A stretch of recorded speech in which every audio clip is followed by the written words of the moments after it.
이 시간 우리에게 주시는 하나님의 말씀은 룻기 1장 16절에서 17절까지의 말씀입니다. 구약 성경 403쪽을 전후해서 찾으시면 되겠습니다. 룻기 1장 16절에서 17절까지의 말씀입니다. 하나님의 말씀 함께 봉독해 올리겠습니다. 룻이 이르되 내게 어머니를 떠나며 어머니를 따르지 말고 돌아가라. 강건하지 마옵소서. 어머니께서 가시는 곳에 나도 가고 어머니께서 머무시는 곳에서 나도 머물겠나이다. 어머니의 백성이 나의 백성이 되고 어머니의 하나님이 나의 하나님이 되시리니 어머니께서 죽으시는 곳에서 나도 죽어 거기 묻힐 것이라. 만일 내가 죽는 일 외에 어머니를 떠나면 여호와께서 내게 벌을 내리시고 더 내리시기를 원하나이다 하는지라. 아멘. 네, 오늘 하루도 수고 많으셨습니다. 주님께서 우리와 함께 하실 줄로 믿습니다. 옆에 분들과 함께 인사 나누죠. 사랑합니다. 축복합니다. 참 잘 오셨습니다. TV 프로그램 중에 밤 늦게 하기 때문에 제가 제때는 잘 못 보지만 꼭 챙겨보는 프로그램이 있어요. 그 프로그램이 뭐냐면 최강 야구라는 프로그램이에요. 네. 은퇴한 프로야구 선수들이 다시 연습해서 고등학교 혹은 대학교 선수들과 시합을 하는 프로그램이에요. 혹시 아시나요? 들어보시긴 하셨어요? 네. 벌써 3년째 하고 있는데요. 이게 그냥 하는 게 아니고 승률이 7할 밑으로 떨어지면 프로그램이 폐지가 돼요. 그러니까 한 게임 한 게임이 그만큼 귀한 거죠.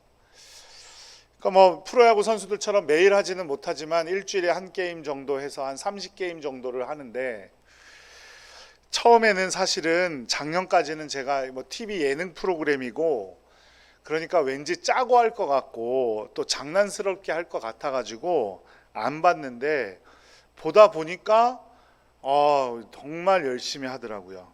재미있는 부분들도 있고 또 옛날에 잘했던 선수들이 나오니까 추억도 돋는 것 같고, 그런데 제가 더 주목해서 보는 거는 은퇴한 선수들인데도 최선을 다하더라고요. 그리고 그 선수들이 하는 말이, 여기 이 최강야구 프로그램이 끝나면 이제는 더 이상 정말 야구할 데가 없잖아요, 그러는 거예요. 그리고 어떤 선수는 울먹이면서 정말 야구를 하고 싶었다고. 또 이 은퇴한 선수들 외에 다른 부류의 선수들이 있어요. 이 선수들은 어떤 선수냐면 고등학교 졸업하고 프로야구에 지명을 받게 되는데 1년에 한 120명 정도가 지명을 받아요, 고등학교 선수들 가운데. 근데 지명받지 못하면 어떻게 되냐면, 이제 그래야지 프로야구에 지명받지 못하는 선수들이 이제 대학을 가요, 요즘은 야구 선수들이. 그리고 또 대학에도 들어가지 못하는 선수들은 그냥 야구를 포기해야 끝나야 되는 상황이에요. 이제 그런 선수들이 모여서 독립구단이라는 구단을 만들어서 월급도 없이 자기 돈을 써가며 야구를 하는데, 그런 곳에서 뽑힌 선수들이 와서 야구를 해요. 그렇게 이제 정말 다 끝나버린 것 같은 은퇴한 선수들, 또 더 이상 평생 야구만 하면서 살았는데 실력이 안 되어서 어디 뽑히지를 못하는 선수들이 모여서 최선을 다하면서 환호하고, 또 지면 정말로 화를 내기도 하고, 이런 모습들이 언제 끝날지 모르는 우리의 삶을 살아가는 꼭 내 모습 같다는 생각이 드는 거예요, 저는 그 프로그램을 보면서. 그런데 오늘 본문인 룻기 전체 주제가 바로 그거예요. 끝날 때까지 끝난 것이 아니다. 이거 누가 한 말이냐면, 이것도 아주 유명한 야구 선수가 한 말이에요. 미국의 요기 베라라는 아주 유명한 야구 선수가 있는데, 야구가 9회까지 하잖아요. 9회 말 아웃이 3번 되면 9회 말에서 야구가 끝나는 건데, 9회 말 투아웃까지 끝날 때까지는 정말 끝난 것이 아니다라는 말을 남겼어요. 그게 바로 우리의 삶이 아닌가 싶어요. 끝나버린 것 같은 상황과 환경 속에서도 끝난 것 같은데 그 가운데 새로운 역사가 다시 쓰여지죠. 성급하게 안 된다고 결론 내려서도 안 되고, 우리 하나님께는 끝이 곧 다른 시작임을 우리는 꼭 고백해야만 합니다. 끝났다고 생각할 때 우리가 해야 할 일은 그 지점에서 다시 시작하게 하시는 하나님을 신뢰해야 한다는 거죠. 시작도 끝도 누가 알아요? 누구만 알아요? 하나님만 알아요. 그러니까 우리가 스스로 감히 끝났다, 다시는 안 된다고 말해서는 절대로 안 되는 거죠. 우리에게 생명을 주신 분도 하나님이시고 우리의 생명을 거두어 가시는 분도 하나님이세요. 그러니까 함부로 힘들다, 어렵다, 안 된다 이런 말 해서는 안 된다는 겁니다. 에스겔 37장에 보면 마른 뼈가 살아나는 환상의 이야기가 나오죠. 하나님께서 마른 뼈가 심하게 많은 골짜기에 에스겔을 인도하신 후 에스겔에게 물으세요. 이 뼈들이 능히 살 수 있겠느냐? 마른 뼈가 가득한 골짜기에서 에스겔이 느낀 감정은 깊은 절망이었어요. 그래서 대답하지 않았고 여호와 하나님만 아십니다 라고 대답을 해요. 그러니까 이 말은 무슨 말이에요? 하나님, 그게 어떻게 살아나겠어요? 바로 그때 하나님께서는 마른 뼈들을 일으켜 군대로 만드셨어요. 에스겔이 그 뼈를 보고 소생할 가능성이 조금 더 없다고 깊이 절망할 때 하나님은 그 가운데서 생명을 일으키신 줄로 믿습니다. 그래서 끝이 아니에요. 하나님이 끝이라고 말씀하시지 않았다면 아직 끝난 게 아니란 말입니다. 우리나라 역사를 돌아보면 이제 망했다 싶던 때가 얼마나 많았습니까? 그렇죠? 임진왜란 때, 병자호란 때, 일제강점기, 한국 전쟁 후 다시는 회복될 수 없을 만큼 완전히 망한 줄 알았을 거예요. 그러나 망하지 않았고 끝나지 않았고 산업화도 이루고 민주화도 이루고 경제 발전까지 이루고 여기까지 왔습니다. 그런데 이 모든 일들이 그저 우연으로 일어난 일일까요? 그렇지 않다는 거예요. 믿음의 사람들은 그 일들의 배후에 누가 있다고 믿는 거예요? 하나님이 계시다고 믿는 것이고 하나님의 은혜로 그렇게 되었다고 고백하는 사람들입니다. 그 놀라운 은혜를 가득 담고 있는 성경이 바로 룻기입니다. 룻기는 룻의 이야기도 아니고 룻과 보아스의 사랑 이야기도 아니고 시어머니한테 효도하는 며느리 이야기도 아니에요. 끝난 것 같았던 나오미와 룻에게 끝없이 베풀고 계시는 하나님의 크신 은혜에 대해서 짧은 4장의 내용이지만 계속해서 말하고 있는 게 바로 이 룻기입니다. 나오미의 입장을 먼저 살펴보면 나오미는 남편과 두 아들이 죽었을 때 자신의 인생은 망했다고 생각했을 거예요. 희망이 끊긴 나오미는 더 이상 나와 엮여서 좋을 것이 없다고 생각한 나머지 며느리인 오르바와 룻을 어떻게 해요? 나를 따르지 말라고 말하죠. 게다가 며느리고 마찬가지로 남편을 잃었던 오르바와 룻은 유대인이 아니라 어디 여인이에요? 모압 여인이에요. 그러니까 베들레헴으로 돌아간다면 더 힘든 현실을 만날 수 있었을 거예요.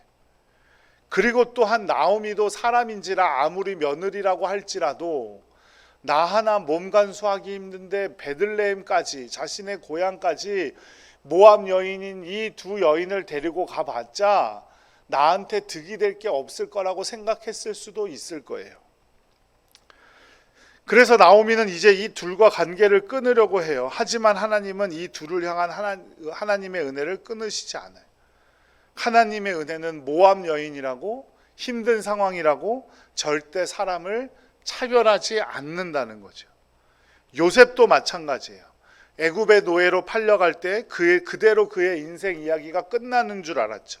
누명을 쓰고 또 애굽의 감옥에 갇혔을 때도 그대로 끝나는 줄 알았을 거예요. 그런데 하나님의 이야기는 끝나지 않았고 요셉의 이야기는 어디까지 이어집니까? 이스라엘이 출애굽하는 데까지 이어져요. 나오미와 룻의 이야기도 사사기 시대에서 끝나는 게 아니에요.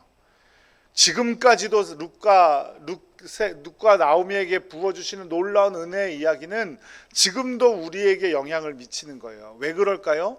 룻의 자손에 누가 있어요? 다윗이 있고, 다윗의 자손에 누가 있어요? 예수님이 계시고, 그리고 예수님의 은혜가 지금도 우리와 함께하는 줄로 믿습니다.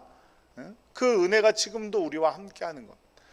이 계속 이어지는 은혜를 표현하기 위해서 구약의 성경의 기자들이 쓰는 표현은 바로 이런 표현이에요. 아브라함의 하나님, 야곱의 하나님, 이삭의 하나님.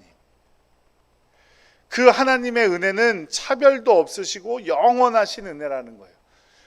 하나님의 은혜의 특징은 두 가지예요. 첫 번째는 뭐예요? 차별이 없으시다. 두 번째는 영원하다. 모두가 끝났다고 생각하는 순간에 다시 시작할 수 있도록 우리를 도우시고 우리에게 은혜를 부어주실 줄로 믿습니다. 끝난 것 같은데 왜 끝난 것이 아닙니까? 그리고 그것이 나만 위한 것이 아니고 또 왜 온 인류를 위한 것입니까? 예수 그리스도께서 온 인류를 위해 십자가를 지시고 죄를 용서하시고 3일 만에 부활하심으로 우리도 부활할 수 있도록 만들어 주셨기 때문이에요. 그래서 예수님을 만나기만 하면 우리는 이렇게 됩니다. 고린도후서 5장 17절 함께 읽지요. 누구든지 그리스도 안에 있으면 새로운 피조물이라 이전 것은 지나갔으니 보라 새 것이 되었도다. 아멘. 하나님이 찾아오신 그때에 우리의 인생은 새롭게 시작되는 거예요. 그래서 하나님의 백성들은 위기가 왔을 때 위기를 통해 나를 찾아와 주시는 하나님을 만날 수 있는 귀한 계기도 되는 거예요. 그래서 제가 전에도 한번 말씀드린 적이 있죠. 축복은 고난이라는 포장지에 쌓여서 온다. 남들은 다 끝났다고 하는 사건들을 만나더라도 포기하지 않을 수 있어요. 왜냐하면 하나님의 은혜를 우리는 믿기 때문이죠. 십자가에서 죽으셨으나 부활하신 예수 그리스도께서 우리의 인생에 찾아오셔서 우리의 주인이 되어주시고 우리를 구원해 주신 그 놀라운 은혜가 지금도 우리와 함께하고 있기 때문에 끝날 때까지 끝난 것이 아니라는 거죠. 야복나루에서 야곱은 자신의 인생이 끝났다고 생각했을 거예요. 그동안 수고해서 이룩한 모든 것을 형 에서가 한 방에 무너뜨릴 것 같았거든요. 그 순간 어떻게 하셨어요? 하나님은 야곱을 만나 주셨어요. 그때부터 야곱의 인생에는 반전을 이루게 되는 거예요. 나오미가 계속해서 두 며느리에게 모압의 친정으로 돌아가라고 하자 결국 오르반은 돌아가게 되고, 그리고 나오미는 다시 룻에게 말합니다. 1장 15절 말씀 함께 읽겠습니다. 보라, 내 동서는 그의 백성과 그의 신들에게로 돌아가나니 너도 너의 동서를 따라 돌아가라. 살 길 찾아가라. 너는 너 살 길 찾아가라. 나는 내 살 길 찾아갈 테니. 그런데 여기에 이 시어머니의 말에 반응이 바로 오늘 본문이죠. 함께 읽어보도록 하겠습니다. 내게 어머니를 떠나며 어머니를 떠나지 말고 돌아가라. 강건하지 마옵소서. 어머니께서 가시는 곳에 나도 가고 어머니께서 머무시는 곳에서 나도 머물겠나이다. 어머니의 백성이 나의 백성이 되고 어머니의 하나님이 나의 하나님이 되리라. 어머니께서 죽으시는 곳에서 나도 죽어 거기 묻힐 것이라. 만일 죽는 일 외에 어머니를 떠나면 여호와께서 내게 벌을 내리시고 더 내리시기를 원하나이다 하는지라. 아멘. 룻의 고백을 잘 살펴보면 앞서 말씀드린 하나님의 은총의 특징을 고스란히 고백하고 있어요. 차별이 없는 하나님의 은혜. 어머니의 백성이 누구의 백성이 된다? 나의 백성이 된다. 믿음 안에 있을 때 하나님을 쫓아 살아갈 때 우리는 차별이 없는 줄로 믿습니다. 그리고 어머니께서 죽으시는 곳에서 나도 죽어 거기 묻힐 것이다. 영원토록 어머니를 따라갈 것이다. 그것이 바로 은혜라는 것을 룻은 고백하고 있는 거예요. 그랬기 때문에 룻은 어머니 나오미를 쫓아가기로 결정했죠. 나오미를 바라보며 쫓아가서는 절대로 안 돼요. 룻은 무엇을 보았냐면 나오미와 함께 하시는 하나님을 보고 있는 겁니다. 차별이 없는 은혜, 영원한 은혜를 보니 어머니를 쫓아 살아가게 된 겁니다. 인생은 다른 것이 없어요. 하나님의 은혜를 찾아가는 과정이고 깨닫고 경험하게 되는 과정인 줄로 믿습니다. 룻기를 시작할 때는 매우 암울하고 어두운 분위기였죠. 남편이 죽고 흉년이 들고 또 모압 땅으로 갔다가 남편이 죽고 아들이 죽고 또 며느리의 남편 그 아들이 죽는 분위기. 앞이 보이지 않는 듯한 슬픔이 가득했습니다. 나오미와 룻이 베들레헴으로 돌아오면서 뭔가 희미한 빛이 보이는 것 같더니 4장에서는 아예 환한 빛이 비춰오는 것 같아요. 이삭 죽기를 할 수밖에 없는 상황. 이삭 죽기를 하러 간 밭에서 룻은 누구를 만납니까? 보아스라는 자신의 기업 물을 자를 만나게 되죠. 기업 물은다는 것은 기업을 산다라는 의미예요. 기업을 산다. 유산을 산다 이 말이죠. 당신은 형사취수법이라는 것이 있어서 아들을 낳지 못한 채 형제가 죽게 되면 그 형제의 아내를 대신 취해서 아들을 낳게 하고 그 기업을 대신 그 유산을 이어가게 하고 그 여인도 살 수 있도록 만들어주는 법이 있었어요. 그 대상이 되는 보아스가 있었고 보아스는 룻을 좋게 보고 자신보다 앞순위에 있던 기업 물을 자를 만나서 문제를 해결하려고 하죠. 4장 1절 말씀을 한번 읽어볼까요? 시작. 보아스가 성문으로 올라가서 거기 앉아 있더니 마침 보아스가 말하던 기업 물을 자가 지나가는지라. 어떤 단어가 눈에 쏙 들어오세요? 저는 마침이라는 단어에 주목하고 싶어요. 마침. 성문으로 올라가서 거기 앉아 있었는데 마침 기업 물을 자가 지나가는지라. 그런데 여기서 마침이라는 말이 더 우리에게 확 다가오려면 성문이라는 곳이 어떤 곳인지를 알아야 돼요. 성문은 그냥 성을 들락날락하는 문인 것처럼 말할 수 있지만 그 성문은 어떤 곳이냐면 법적 절차를 공적으로 시행하는 곳이 바로 성문이에요. 그 당시에 법적 절차를 이어가려면 뭐가 있어야 되나요? 증인들이 있어야 돼요. 그래서 증인들을 가장 빨리 모을 수 있는 성문 앞에서 그런 일들이 이루어졌던 거예요. 내가 누구에게 손해를 입혔을 때 증인을 몇 명 세워서 대신 갚아주는 거, 그런 거를 사람들 가운데 다 보일 수 있게끔 하는 곳이 바로 성문이었어요. 보아스는 룻을 흠모했고 보아스가 룻을 부인으로 맞아들이려고 했는데 보아스보다 우선권이 있는 사람이 있었던 거예요. 그래서 그가 포기해야만 룻을 아내로 맞이할 수가 있었는데 그 법적 절차를 어디에서 합니까? 성문에서 하는 거예요. 그런데 그래서 보아스가 성문에 앉아서 그 기업 물을 자가 지나가는 것을 기다리고 있는데 마침 지나갔다 이 말이에요. 그러니까 이 말은 어떤 말입니까? 이게 우연이라는 말이에요? 아니에요. 우연이라는 말처럼 마침이라는 게 보일 수 있지만 그때에 딱 알맞게 보아스가 있던 그 장소에 딱 하니 나타났다. 우연이 아니라는 말입니다. 기업 물은 일에 대해 정당한 절차를 거치는 곳 그 성문에서 마침 하나님께서 그를 보내신 거예요. 보아스가 장로 10명을 청했다는 것, 증인으로 서줄 것을 요청한 겁니다. 룻과 보아스의 결혼은 단순한 결혼이 아니에요.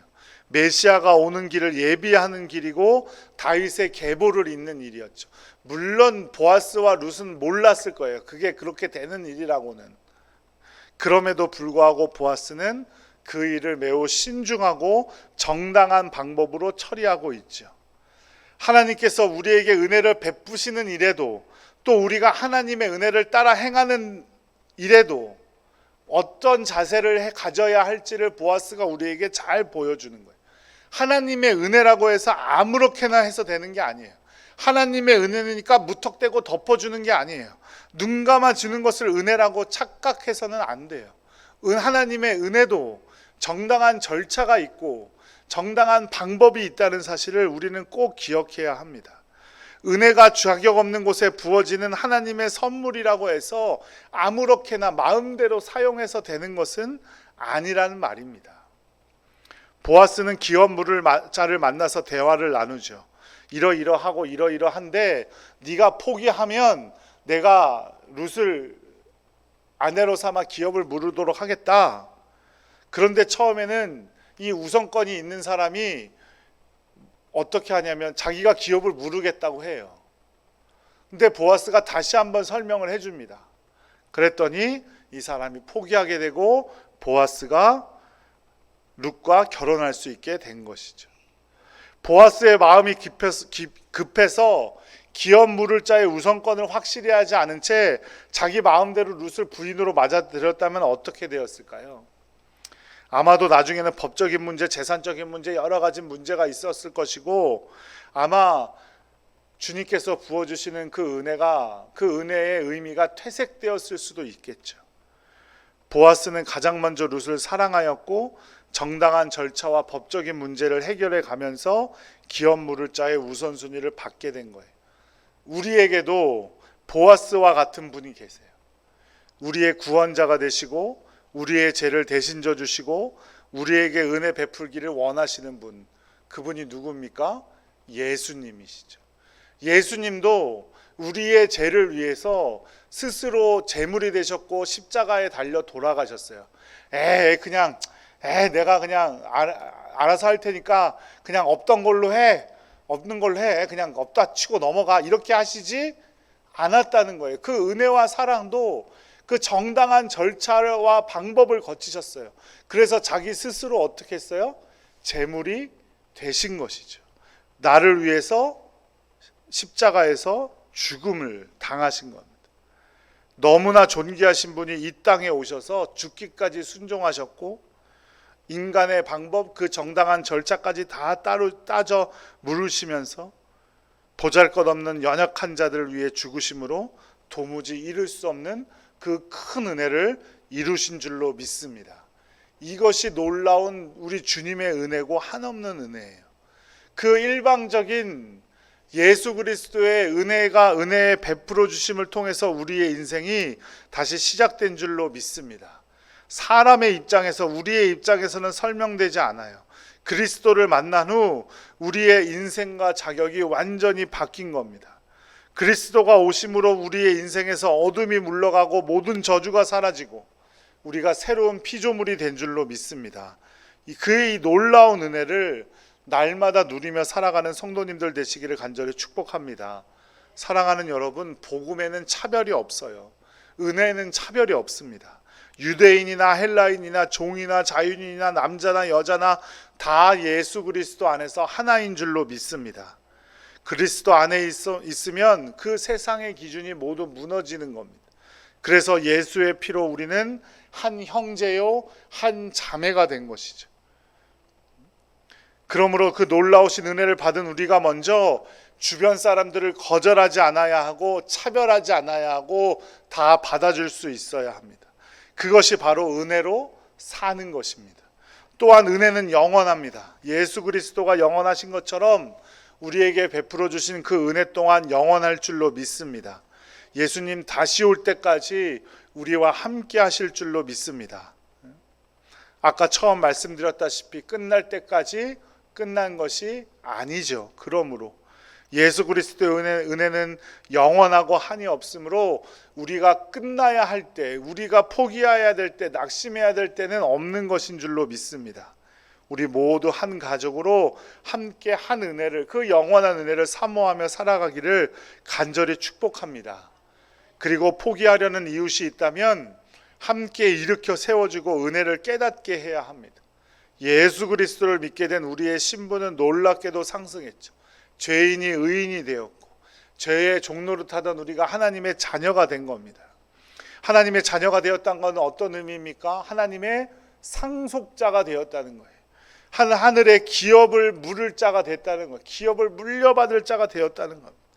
하나님은 우리를 죽음에서 부활로 끌어올리셨고 우리의 신분을 바꿔놓으셨어요. 그 놀라운 은혜를 받은 우리인 줄로 믿습니다. 그러니 힘든 일, 어려운 일 가운데 절대로 포기하지 마시고 하나님의 은혜를 기억하며 끝까지 최선의 노력을 하는 여러분들 되시기를 간절히 축복합니다. 끝나는 상황이란 것, 이미 다 끝나버린 상황이란 것은 우리 앞에 없습니다. 하나님 때문에 오늘도 우리에게는 소망이 있는 줄로 믿습니다. 하나님의 은혜가 얼마나 큰지를 우리가 짐작할 수 없는 것처럼 우리에게 예비된 미래, 하나님께서 부어주실 그 놀라운 은혜가 얼마나 큰 것인지는 우리 아무도 알 수 없어요. 그러므로 포기하지 말고 낙심하지 말고 우리에게 차별도 없고 영원한 은혜를 베풀어 주시는 하나님만을 소망하는 복된 성도님들 되시기를 간절히 축복합니다. 기도하겠습니다.